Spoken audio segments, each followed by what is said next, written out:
गुरुर्ब्रह्मा गुरुर्विष्णू गुरुर्देव महेश्वरा सद्गुरु साक्षात परब्रह्म तस्मै श्री सद्गुरुवे नमः।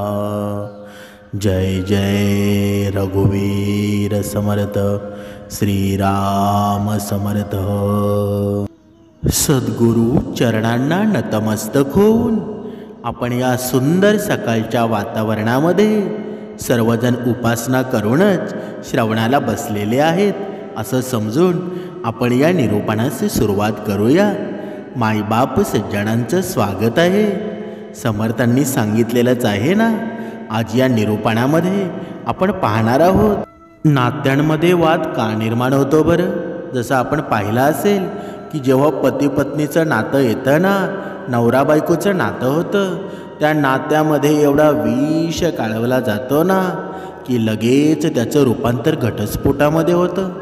आज आपण पाहिलेलं असेल या कलियुगामध्ये जेव्हा नवीन नवीन लग्न होतात बघा, लग्नाच्या अगोदर किती सुंदर नातं असतं बरं। ते का असतं बरं? जेव्हा या शरीर सुखाची ओढ लागते ना, तेव्हा त्या नात्याला गाळबोट लागत असतो। म्हणून प्रत्येक मुलीनं, प्रत्येक स्त्रीनं, प्रत्येक पुरुषाने एक गोष्ट लक्षात ठेवा, आपलं नातं टिकतं ना ते विश्वासावर टिकत असतं। जिथे शरीर संबंध, शरीर सुखाची ओढ लागलेली असते ना, ते नातं कधीच टिकत नाही। म्हणजेच समर्थांनी सांगितलेलं आहे, या क्षणिक सुखाच्या पायी प्रेम संबंध मनुष्य विसरून गेलेला आहे आणि या नात्यांमध्ये संशय निर्माण झालेला आहे। पण तो संशय निर्माण झालेला का बरं? तो निर्माण झाला तरी कसा? या सर्व प्रश्नांची उत्तरं या निरूपणामध्ये मिळणार आहेत। ज्याची नाती तुटलेली असतील ना, ती नाती नक्कीच एकत्र येतील। त्या नात्यांमध्ये नक्कीच जीवन निर्माण होईल, त्या नात्यांमध्ये नक्कीच उत्साह निर्माण होईल। म्हणून समर्थांनी सांगितलेलं आहे, नातं असं हवं जे आपल्याला स्वीकारू शकतं, जे आपलं प्रत्येक सुख दुःख जाणू शकतं, रागाच्या वेळी थांबवणं शिकवतं आणि चूक झाल्यावर नतमस्तक व्हायला शिकवत असतं ना, यालाच तर नातेसंबंधांचा गोडवा म्हणतात ना। म्हणून प्रत्येक पती पत्नीनं एक गोष्ट लक्षात ठेवायला हवी, पती पत्नीचं नातं असावं तरी कसं? समर्थांनी सांगितलेलं आहे की पती पत्नीनं कितीही भांडणं झाली, कितीही दुरावा जरी निर्माण झाला ना, तरी कधीच तिसऱ्या माणसाला आपल्यामध्ये येऊ देऊ नका। आपली भांडणं आपणच सोडवत जा। समर्थांनी सांगितलेलं आहे ना, हे पती पत्नीचं नातं आहे ना, ते एक घरट्यासारखं आहे। छोट्या छोट्या काड्या मिळून ते घरटं तयार केलं जातं आणि ते घरटं एवढं सुंदर होतं ना की त्या मोहित होऊन दुसरे पक्षीसुद्धा येतात। म्हणजेच हे एवढं घरटं सुंदर असावं की त्याचा आदर्श दुसऱ्याने घ्यावा।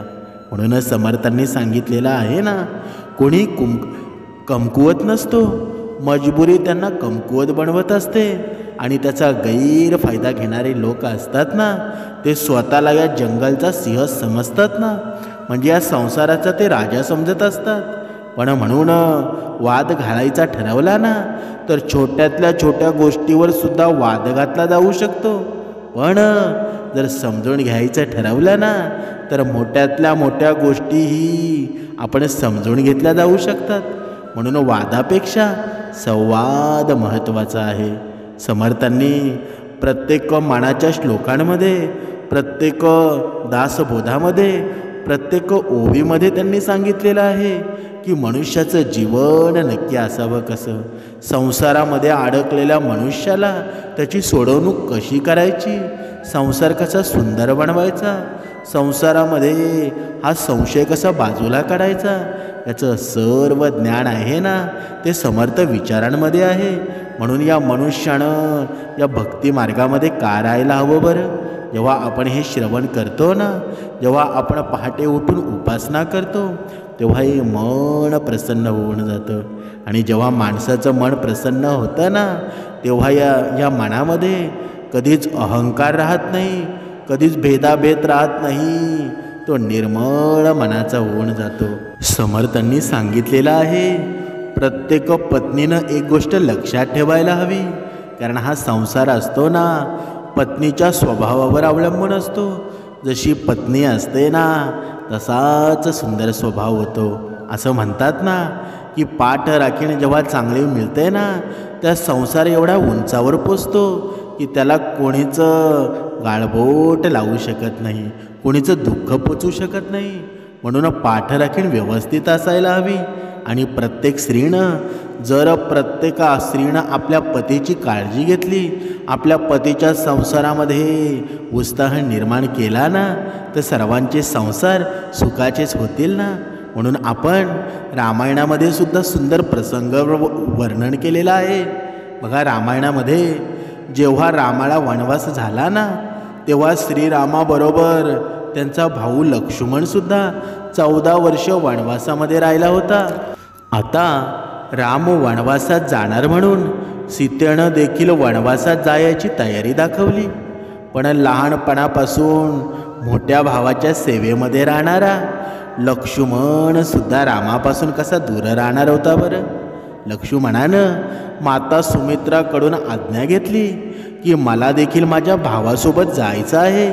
त्यानंतर लक्ष्मण त्याची पत्नी, बघा इथे सुंदर वर्णन केलेलं आहे. पत्नी असावी कशी ना, प्रत्येक स्त्रीनं हे निरूपण लहान होऊन ऐकावं. या निरूपणाचं सार आहे ना, तुमच्या संसारामध्ये दुःख जरी असेल ना, तुमचा संसार सुखाचाच होऊन जाईल. बघा, त्यानंतर लक्ष्मणाने रामासोबत जाण्याचा हट्ट धरला. आणि त्यानंतर लक्ष्मण त्यांची पत्नी उर्मिलाच्या महालाकडे जात होता. पण मनामध्ये हा सुद्धा विचार येत होता की मातेकडून तर आशीर्वाद घेतला, पण उर्मिलाकडनं कशी आज्ञा घ्यायची बरं. आणि न सांगता गेलो तर उर्मिला रडून रडून तिचे प्राण त्यागेल. आता ही उर्मिला आहे ना, ती लक्ष्मणाची पत्नी होती. बघा, जर सांगितलं तर बरोबर येण्याचा हट्टसुद्धा धरेल. असा विचार करत लक्ष्मण त्याच्या पत्नीच्या गृहामध्ये जातो. आणि तेव्हा लक्ष्मणाने पाहिलं की उर्मिला आरतीचं ताट घेऊन त्यांची वाट पाहत होती. जेव्हा लक्ष्मण आत आले तेव्हा उर्मिला म्हणाली, माझी काळजी करणं सोडून द्या. तुम्ही तुमच्या मोठ्या भावाची सेवा करत आहेत आणि तो सगळ्यात मोठा धर्म आहे. तुमच्या सेवेमध्ये कोणतीही अडचण येऊ नये म्हणून मी तुमच्याबरोबर येण्याचा हट्टसुद्धा करणार नाही. लक्ष्मणाला बोलायला संकोच वाटत होता, पण लक्ष्मणाच्या काही बोलण्या अगोदरच सगळा संकोच उर्मिळानेच दूर केला होता. कारण हाच पत्नीचा धर्म आहे ना, की पती कोणत्याही अडचणीमध्ये असेल तर त्या आधीच पत्नीने त्याच्या मनातील गोष्ट ओळखून त्याच्या संकोचातून त्याला बाहेर काढलं पाहिजे. पण आपण असं करतो का बरं? आपला पती कुठे जर जायचं झालं ना, 2 दिवस जरी आपल्यापासून दूर जायचं झालं, पण कशासाठी चालला आहे ना आणि काय काम आहे हे पत्नीनं समजून घेणं हिताचं आहे. जर आपल्या संसाराला त्याचा फायदा होत असेल ना, म्हणजेच प्रत्येक पत्नीनं आपल्या नवऱ्याच्या सुखामध्ये सुख मानायला हवं. तेव्हाच संसार आहे ना सुंदर होऊन जातो. आता बघा, त्यांच्या पत्नीचं असं हे प्रेम पाहून लक्ष्मणाचे डोळे भरून आले. आणि त्यानंतर उर्मिळाने तिथे एक दिवा लावला आणि त्याला विनंती केली की लक्ष्मणाचे श्वास कधीही थांबू देऊ नकोस. लक्ष्मण लगेच रामासोबत वनवासामध्ये निघून जातात. आणि 14 वर्ष उर्मिला एका तपस्वीप्रमाणे कठोर तप करत होती. ते कठोर तप होते ना, ते झोपेचे होते. आता इथे सुंदर वर्णन केलेलं आहे. तुम्ही रामायण जर व्यवस्थित वाचाल ना, रामायणामध्ये एवढा गोडवा आहे ना, तुमच्या जीवनाचं सर्व कष्ट निघून जातील, तुमच्या जीवनातलं सर्व दुःख निघून जातील. पण हे रामायण आहे ना, प्रत्येक ओवीमध्ये, प्रत्येक ग्रंथामध्ये एवढं सुंदर सार सांगितलेलं आहे. आता ती लक्ष्मणाची पत्नी होती ना, तिथे कठोर तप करत होती. आणि ते कठोर तप होतं ना, ते झोपेचं होतं. आता तुम्ही विचार कराल, हे काय नवीनच, हे झोपेचं तप असतं का? खरं तर या वनवासाच्या वेळी लक्ष्मण नेहमी त्यांचे भाऊ श्रीराम आणि माता सीतेची सेवा करण्यामध्ये व्यस्त असत. त्यामुळं लक्ष्मणानं झोपेची देवी निद्रादेवीकडून वरदानसुद्धा मागितलेलं होतं की पूर्ण वनवासातील 14 वर्ष त्यांना झोप येऊ नये. कारण सकाळी दुपारी संध्याकाळी भगवान श्रीराम आणि माता सीतेची सेवा करता यावी आणि त्यांना संकटापासून वाचवता यावं. निद्रादेवीनं लक्ष्मणाच्या सेवाभावी वृत्तीमुळं प्रसन्न होऊन तसे वरदान दिलं की एक अटसुद्धा ठेवली, ही लक्ष्मणाच्या बदली दुसऱ्या कोणीतरी 14 वर्ष झोपी घ्यावी. म्हणजे बघा, त्या निद्रादेवीनं लक्ष्मणाला ती अट ठेवली होती, जर तुला जागं राहायचं असेल ना तर तुझ्या बदल्यामध्ये दुसरं कोणाला तरी 14 वर्ष झोपावं लागेल. मग त्यामुळं ही जबाबदारी त्यांची पत्नी उर्मिलानं घेतली. 14 वर्ष उर्मिला झोपून राहिली आणि त्यामुळं लक्ष्मण 14 वर्ष जागे राहू शकले. उर्मिलानं एकीकडे दिवा लावून ठेवला आणि दुसरीकडे 14 वर्ष झोपून राहिली. जेव्हा लक्ष्मण आणि मेघनाथचं युद्ध झालं त्यावेळी लक्ष्मण बेशुद्ध झाले होते ना, ज्यामुळं उर्मिलाला जाग आली होती. जेव्हा हनुमान संजीवनी बुटी आणण्यासाठी हिमालय पर्वतावरती गेले होते आणि तिकडूनच जेव्हा पर्वत उचलून आणला तेव्हा मध्ये त्यांना अयोध्येवरून यावं लागलं होतं. तेव्हा भरताने राक्षस समजून हनुमानवरती सुद्धा बाण चालवला होता आणि हनुमान खाली पडले. जेव्हा हनुमानाला शुद्ध आली तेव्हा हनुमानाने भरतला सर्व कहाणी सांगितली, कशा प्रकारे मेघनाथानं बाणांनी लक्ष्मणावरती हल्ला केला, त्यामुळं लक्ष्मणांचे प्राण कसे संकटात आहेत आणि लक्ष्मणासाठी संजीवनी बुटी आणण्यासाठी हनुमान गेले होते. जिथे एकीकडे लक्ष्मण बेशुद्ध झाले होते आणि उर्मिला झोपेतून जागीसुद्धा झाली होती आणि तिची भेट हनुमानाबरोबर सुद्धा झाली होती. जेव्हा माता कौशल्यानं हे ऐकलं तेव्हा माता हनुमानाला म्हणाली, हे हनुमान, रामाला सांग लक्ष्मणाशिवाय अयोध्येमध्ये पाऊल टाकू नकोस. आणि ती गोष्ट जेव्हा माता सुमित्राने ऐकली ना तेव्हा ती म्हणाली, हे हनुमान, रामाला सांग अजून माझा दुसरा मुलगा शत्रुघ्न आहे, मी त्याला सुद्धा वनामध्ये पाठवेल. माझी दोन्ही मुलं रामाच्या सेवेसाठीच जन्मलेली आहेत. मातांचे असं प्रेम पाहून हनुमानाच्या डोळ्यामध्ये सुद्धा पाणी चाललं ना. पण जेव्हा हनुमानाने उर्मिलाला पाहिलं तेव्हा हनुमान विचार करू लागले की ही स्त्री शांत आणि प्रसन्न का उभी आहे, हिला तिच्या पतीच्या प्राणाची चिंता नाही का? खरं तर जेव्हा उर्मिळाने हे ऐकलं ना की तिचे पती लक्ष्मणाचे प्राण संकटामध्ये आहेत तेव्हा ती उभी राहून हनुमानाला पाहू लागली. जेव्हा हनुमानानं तिला विचारलं, तुझ्या प्रसन्नतेचं कारण काय आहे? तुमच्या पतीचे प्राण संकटामध्ये आहेत, सूर्योदय होतात सूर्य कुळाचा दीपक विझला जाईल. तेव्हा उर्मिळा म्हणाली की हे हनुमान, मी का चिंता करू, मी लावलेला दिवा अजूनही संकटामध्ये नाही, मग माझा पती संकटामध्ये कसा असू शकेल बरं? जोपर्यंत मी लावलेला दिवा विझणार नाही ना तोपर्यंत माझ्या पतीचे प्राणसुद्धा जाणार नाही. ती हसत हसत तिथून निघून गेली आणि त्यानंतर हनुमान स्वतः संजीवनी बुटीचा पर्वत घेऊन गेले. तेव्हा लक्ष्मणाचे प्राण परत आले. त्यानंतर उर्मिला तिच्या कक्षामध्ये जाऊन झोपी गेली. हे तेच वरदान होतं जे त्याचं काम करत होते. रावणाचा वध केल्यानंतर भगवान श्रीराम आणि माता सीता आणि लक्ष्मण परत अयोध्येला आले. तेव्हा त्यांनी खूप वर्षापर्यंत अयोध्येवरती राज्यसुद्धा केलं ना.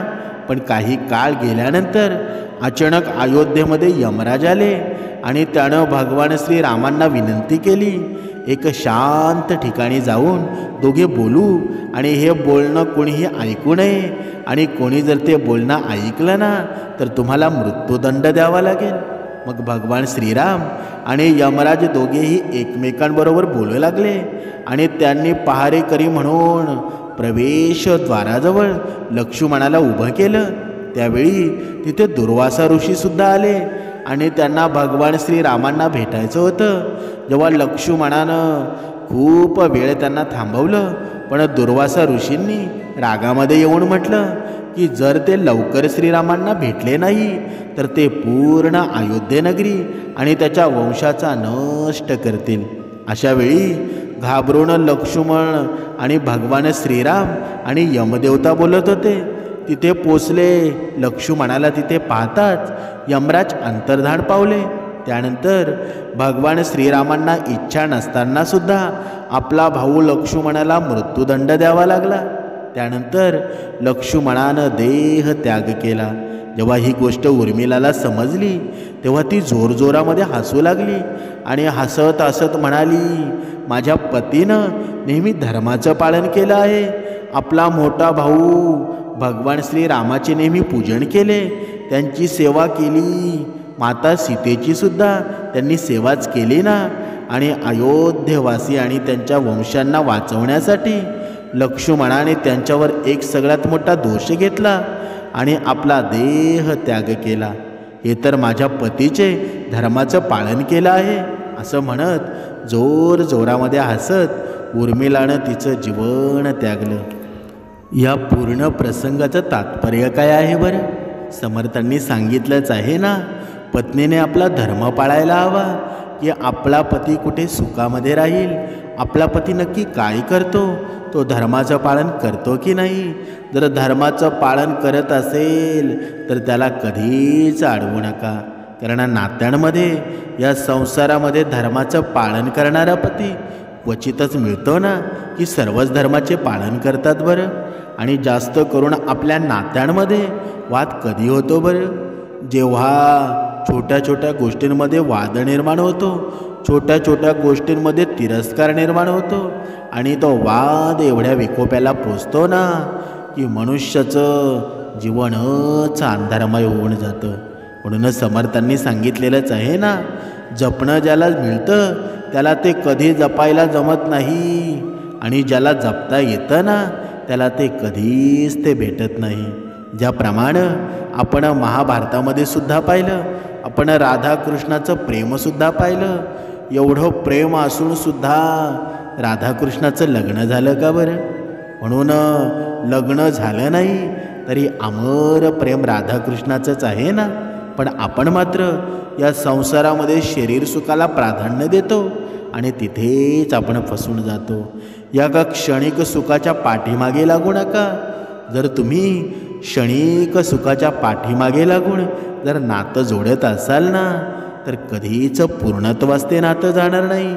म्हणून आता या कलियुगाचा जर विचार केला, छोट्या छोट्या गोष्टीवरून, छोट्या छोट्या ओळखीवरून नातेसंबंध निर्माण होतात आणि या नात्यासंबंधांमध्ये एवढा विष निर्माण झालेला असतो ना. कधी नातं तुटतं आणि कधी रसातळाला जातं ना, ते सुद्धा कळत नाही. म्हणून मनुष्य दुःखामध्ये बुडालेला आहे. मनुष्य सुख कुठे आहे ना त्या शोधामध्ये आहे. समर्थांनी सांगितलेलंच आहे ना, जो मनुष्य या पृथ्वीवर जन्माला आलेला आहे त्याच्या जीवनामध्ये सुख दुःख नक्कीच आहे. पण एवढं सुद्धा दुःख आपल्या प्रत्येकाच्या वाट्याला येऊ देऊ नका.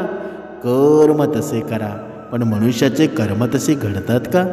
म्हणून प्रत्येक नातं पक्ष्यासारखं असतं.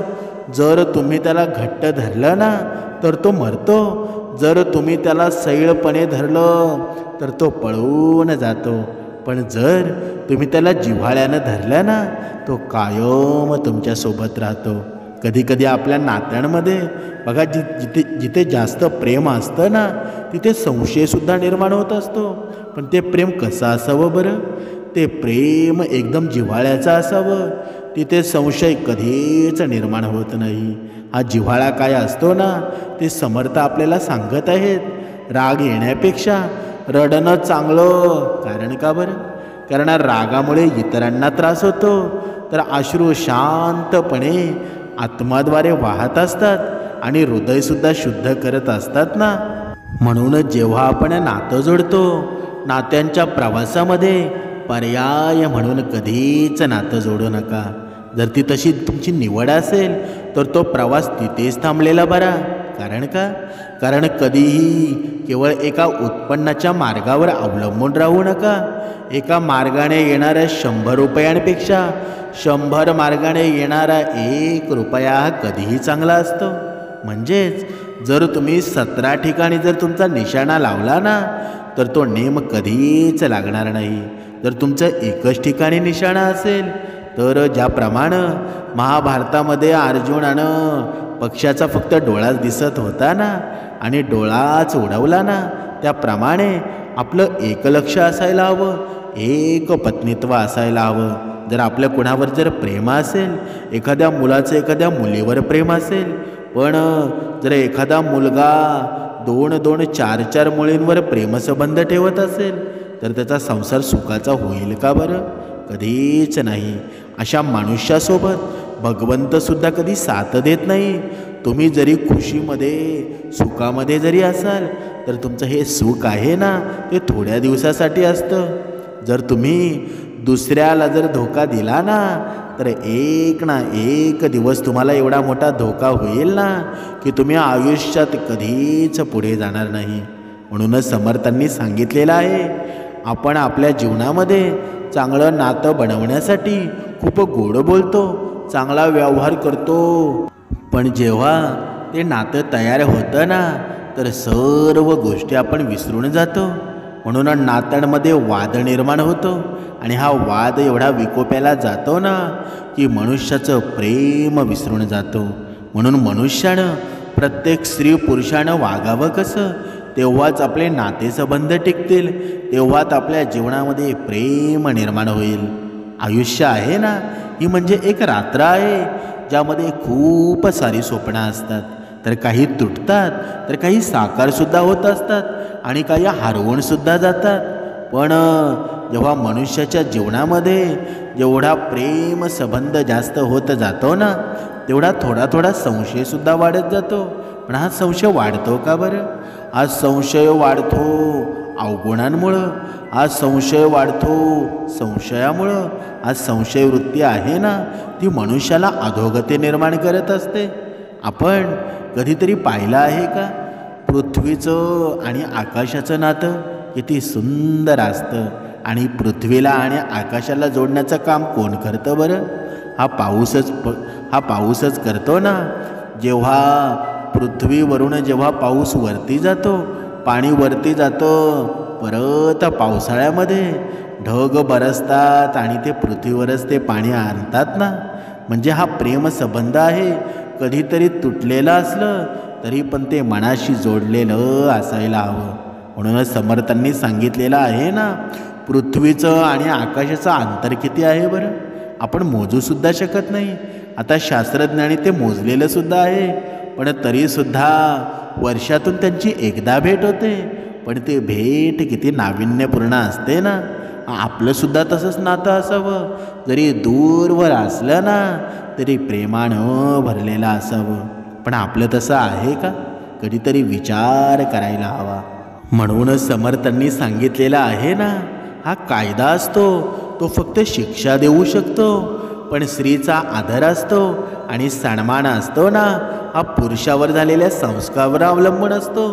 म्हणजे आपल्या मनुष्याचे संस्कार असतात ना, हेच नात्यांमध्ये गोडवा निर्माण करत असतात. जर जिभेसारखा खतरनाक अवयव नाही, माणसं भांडतात, युद्ध होतात, नातेवाईक दुरावतात, नको ते खाल्लं जातं, नको ते पिलं जातं आणि हे सगळं फक्त एका जिभेमुळं होतं ना. म्हणजे ही जीभ जेवढी भयानक आहे ना, तेवढी सुंदरसुद्धा आहे, तेवढा गोडवासुद्धा आहे. मग या जिभेवर नक्की काय ठेवायचं? अहंकार ठेवायचा की प्रेम ठेवायचं ना, हे प्रत्येकाने ठरवायला हवं. म्हणूनच समर्थांनी सांगितलेलं आहे ना, जिभेवर जर गोडवा असेल ना तर तो मनुष्य भक्तिमार्गामध्ये रंगून जातो, भगवंताच्या चिंतनामध्ये रंगून जातो. आणि जर जिभेवर अहंकार असेल तर त्याची अधोगतीच होते ना. समर्थांनी सांगितलेलंच आहे, जर जिभेवर गोडवा आणि अहंकार या जर दोन्हींपैकी जर आपल्याला निवडायला सांगितलं तर आपण नेहमी गोडवाच निवडत असतो. पण तो गोडव्याचं रूपांतर अहंकारामध्ये कधी होऊन जातं ना, ते मनुष्यालासुद्धा कळत नाही. म्हणूनच समर्थांनी आपल्याला प्रत्येक निरूपणामध्ये सांगितलेलं आहे की तुमच्या जीवनामध्ये उपासना खूप महत्त्वाची आहे, आणि तीसुद्धा ब्रह्ममुहूर्तावर. जेव्हा तुमच्या सर्व प्रश्नांची उत्तरं तुम्ही म्हणता ना की मला सर्व प्रश्नांची उत्तरं मिळत नाही, माझ्या जीवनामध्ये पैसा टिकत नाही, तुमच्या सर्व प्रश्नांची उत्तरं आहेत ना, समर्थांनी या उपासनेमध्ये दिलेले आहेत. म्हणून उपासना जर तुम्ही आयुष्यामध्ये निर्माण केली ना, तर तुमच्या जीवनाचं सोनं झाल्याशिवाय राहणार नाही. म्हणून आरसा आणि नातं दोन्ही खूप नाजूक असतात, पण दोघांमध्ये फरक एवढाच असतो ना की आरसा चुकून तुटतो आणि नातं गैरसमजानं तुटत असतं. म्हणून प्रत्येक पती पत्नीनं नक्की काय व्हायचं ना, ते प्रत्येकानं ठरवायला हवं. कारण आपल्या नात्यांमध्ये एवढं नातं हलकं बनवू नका, ते तुटून आरशासारखं विझून जाईल, आरशासारखं मिटून जाईल. हे नातं असतं ना, एवढं घट्ट बनवायला हवं. जरी तिसरा मनुष्य आपल्यामध्ये जरी आला ना, तरी आपल्याला खरं वाटू नये की त्यानं आपल्या नात्यामध्ये लावालावी चालू केली, त्याने आपल्या पतीबद्दल वाईट साईड बोलणं, आपल्या पतीबद्दल संशय निर्माण करणं. आणि याच गोष्टीचा फायदा आहेत ना ही लोक घेत असतात. म्हणून कोणावर किती विश्वास ठेवायचा, कोणावर किती ठेवू नये, ते प्रत्येकानं ठरवायला हवं. म्हणून जे तुमचं आहे ना, ते तुम्हाला समजून घेणार आहेत, आणि जे नावाला आहेत ते दूर होणार आहेत. म्हणून दोन व्यक्तींमध्ये कधी भांडण होत नसेल ना, तर समजून घ्या, नातं मनाने नाही तर डोक्याने जपलं जातं आहे. जीवनात एकच नियम ठेवा, सरळ बोला, खरं बोला आणि तोंडावर बोला. जेव्हा नात्यांमध्ये भावनांना मर्यादा राहत नाही ना, कारण ती व्यक्ती नात्यांचा गुलाम होऊन जाते. म्हणूनच समर्थांनी सांगितलेलं आहे, जीवनात एकटं राहणं अवघड नाही, पण एखाद्याची सवय झाल्यानंतर पुन्हा एकटं राहणं हे खूप अवघड आहे. कारण सवय ही नशेपेक्षा सुद्धा भयानक असते, ती किती घातक असते ना, प्रत्येकानं नात्यांमध्ये प्रेमामध्ये पाहिलेली आहे. म्हणून समर्थांनी सांगितलेलं आहे, आपलं नातं एवढं घट्ट असावं ना की आयऱ्या गैऱ्यानं कधीच तोडू नये. पण ते सामर्थ्यशाली होईल कधी, जेव्हा आपलं दोघांचं, ज्या पतीपत्नीचं, त्या कुटुंब सर्व भक्तिमार्गामध्ये असेल, समर्थांच्या विचारांमध्ये निर्माण झालेलं असेल. मग आपलं नातं एवढं घट्ट होऊन जाईल ना, तुमचा एवढा सुखाचा संसार होईल ना, तुमच्या संसाराला कधीच गालबोट लागणार नाही, तुमचं सर्व व्यवस्थित होऊन जाईल. म्हणून कोणी धनाने श्रेष्ठ, कोणी पदाने श्रेष्ठ, कोणी वयाने श्रेष्ठ, पण प्रत्यक्षात जे ज्ञानाने श्रेष्ठ आहेत ना, तेच संसारात श्रेष्ठ मानले जातात. पण नेहमी मनुष्य फक्त पैशाला महत्त्व देतो. जो पैशाने धनवान असेल ना, त्यालाच तो श्रेष्ठ मानत असतो. पण सगळा हिशोब भगवंत चुकता करत असतो. समर्थांनी सांगितलेलं आहे, प्रत्येक मनुष्यानं एक गोष्ट लक्षात ठेवा, या वेळेला कधीच विसरू नका. कारण ही वेळ आहे ना, तुमच्या पाठीशी असते. मग तो चांगला असो किंवा वाईट असो, ती तुमच्या कृतीनं ठरवली जाते. म्हणून नेहमी मोठी स्वप्न पहा. जरी तुम्हाला चंद्र सापडला नाही ना तरी चालेल, पण तुम्ही निश्चितपणे आकाश तर गाठू शकता. आणि वेळ लागेल, पण सर्व काही ठीक होईल. कारण आपला भगवंत आहे ना, तो कधीच तुमची सेवा वाया देऊ देणार नाही, तुमची भक्ती वाया जाऊ देणार नाही. तो सर्व काही पाहत आहे. तुम्हाला वाटत असेल, माझ्या दुश्मनाकडून मला खूप त्रास होत आहे, माझ्या नवऱ्याकडून मला खूप त्रास होत आहे, माझ्या पत्नीकडून मला खूप त्रास होत आहे. पण निवांत राहा, एक वेळ तुमची येणार आहे. कारण ज्याचा भगवंतावर विश्वास असेल, त्याचे दिवस वाईटातून कधी चांगल्याकडे जातील ना, तुम्हाला कळणारसुद्धा नाही. आणि हे कित्येक जणांसोबत झालेलं आहे. पण तुम्ही भक्ती मार्गावरून विश्वास ढळून देऊ नका. निश्चिंत रहा, ब्रह्ममुहूर्तावर उपासना करा. हा ब्रह्ममुहूर्त आहे ना, तुमच्या जीवनाचं सार आहे. आणि तोच तुम्हाला मोठं करणार आहे. कारण ब्रह्ममुहूर्तावर जेव्हा आपण रोज उठायला लागू ना, तेव्हा एवढी गोडी निर्माण होईल, आपल्या वैखरीमध्ये एवढं प्रेम निर्माण होईल, जसं आपल्याला वाटू लागेल आपल्या आयुष्यामध्ये काही चमत्कार घडला आहे का. बघा, तुम्ही सुरुवात जोपर्यंत करत नाही ना, दररोज तुम्ही निरूपण ऐकता, समर्थांनी सांगितलेलं ज्ञान ग्रहण करता, पण उपासनेमध्ये तुम्ही मागे पडत आहात. ब्रह्ममुहूर्तावर तुम्ही उठत नाही. कधीतरी विचार करा. जोपर्यंत तुम्ही विचार करत नाही ना, तोपर्यंत तुम्ही ब्रह्ममुहूर्तावर उठणारसुद्धा नाही. अजूनही वेळ गेलेली नाही. विचार करा. नात्यांमध्ये सुगंध निर्माण करा. एवढा सुगंध निर्माण करा ना, पूर्ण संसारामध्ये दरवळला जाईल. जय जय रघुवीर समर्थ.